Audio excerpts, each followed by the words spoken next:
So today we are going to play with our Iron Orchid Designs molds and fondant, gum paste, butter, and chocolate. Not all in that order. So let's get started. Some of the things that I started with are the Wilton fondant. Nice little box of fondant. This is like playing in gooey marshmallows, y'all. I'm positive that it's fun. I have not mastered the technique of using this yet, but I have found that the Wilton gum paste, I love this stuff. This works up and almost feels like clay. I have also gotten out some confectioner's sugar because we'll need that, some cornstarch because we'll need that.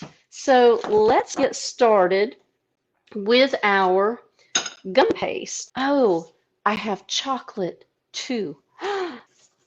Did I tell you I have chocolate? I have chocolate because how could you possibly do sugar arts without chocolate? So this is a little goopy on the outside because I did spritz it with some water, which is okay. We'll roll that back closed, and we'll knead it just a little bit in our hands. So here's what we're going to do. We're going to sprinkle some of our confectioner's sugar out on our parchment paper,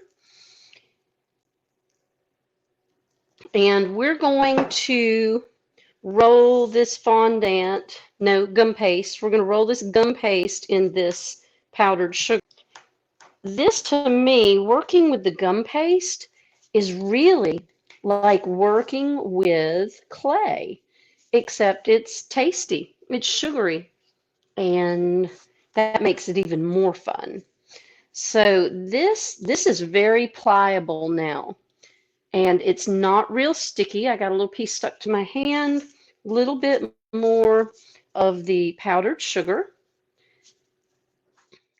So I'm actually going to dust my mold with the powdered sugar. I took a piece, just like my clay. Now you've got to hold this in, and you've got to use your thumb to squoosh it out. And that's a technical term. And if it's too sticky, I just dab it back in the confectioner's sugar, the powdered sugar, so that I can maneuver it and manipulate it the way I need it, because it's sticky, y'all. My hands are going to be a mess, but it's a tasty mess, so it's not a bad thing.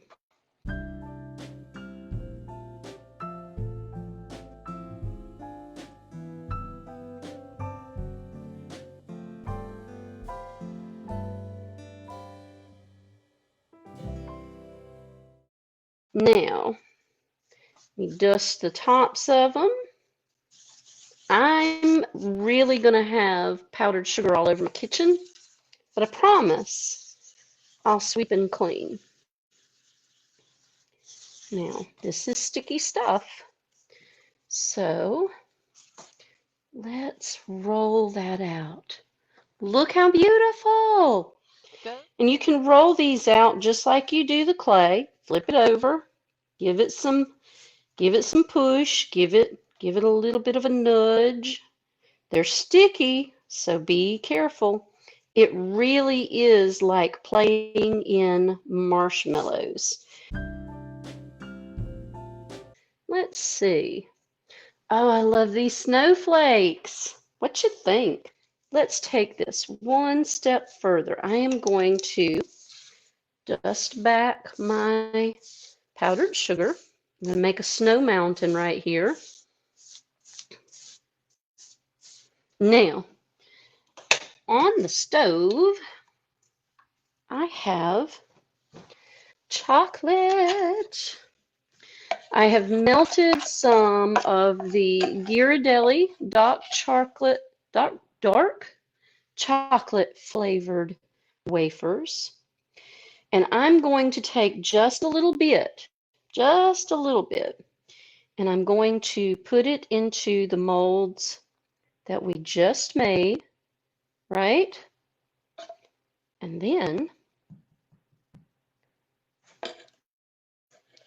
set that back. Watch this, y'all. Watch this. Let's set that back in like this. We'll squish it down just a little bit. Can you see okay? Now, let's say these were sugar cookies, because we made sugar cookies last year. We even shared, this one stretched a little bit, so that chocolate's good. This one stretched a little bit, so it won't quite fit back in the mold. That's okay. And that one will touch right there. There we go. I'm going to set these in the freezer for just a minute, y'all. And that way that chocolate will set up. Now, got my cornstarch. I've got my rolling pin. Love that rolling pin. I've had it for 10 forevers. So let's tamp out some cornstarch. And that will help our fondant not to be so sticky.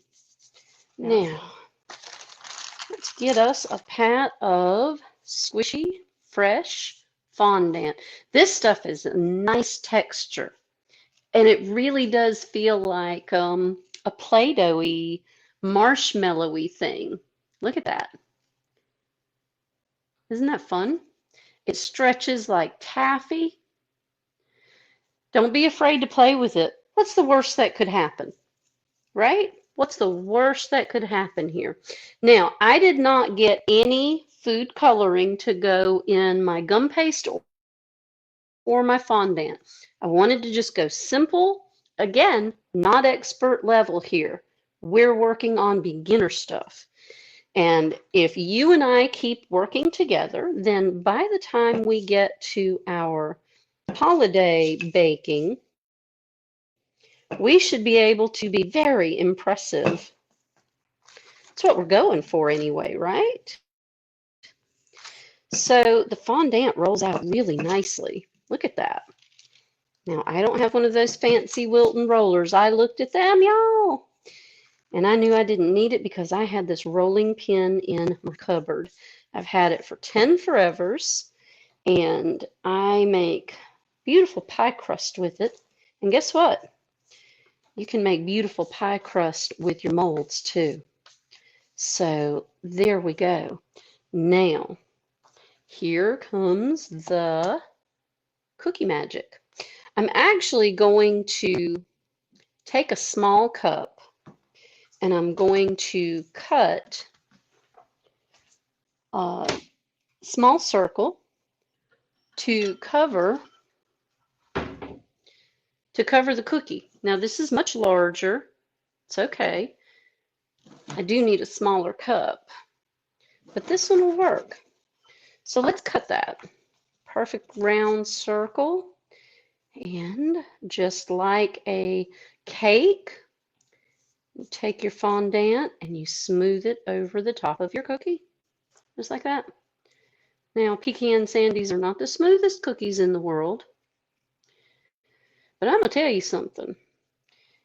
You fix these and a gallon of red Kool-Aid for the kids for their Christmas party at school, and you will be the hero mom of all hero moms.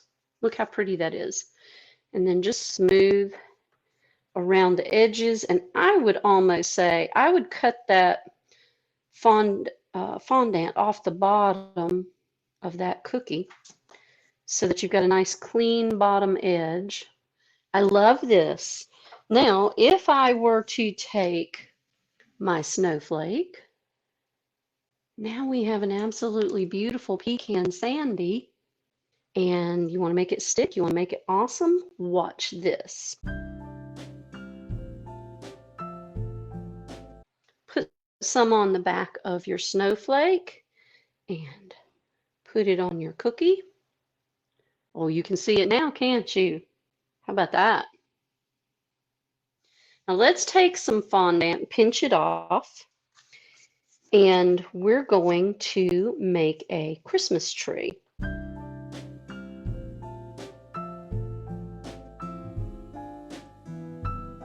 Now, let's do this again,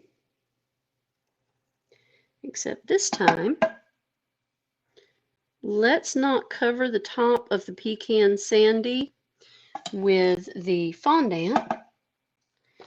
Let's cover the top of the Pecan Sandy with some chocolate, okay? Got the chocolate on there. We'll set this down, flip it over. Oh, it just pops right out. Look at that Christmas tree. Look at our special little Christmas tree. Now this one's too big, but it's okay. You know what we can do? We can use our cutter and we can cut that off right there. Probably won't use this because this is for pastry. Probably what I do is take my paring knife, since it's right behind me, and just trim that tree just like that. How pretty is that? So let's squish our butter into our molds. It's okay if it goes over. I'd say we could probably even make a good gamecock. Christmas turkey even, right? That's Thanksgiving turkey. All right. Move that butter around until you get the cavities full. You want to make sure you don't dip in. Of course, that's the problem I have. I dipped. But I did this the first time with a spoon, and it worked well. Little heart pats of butter. And so the second time I'm using one of my little cooking spatulas, and it's working okay, but it's not the best.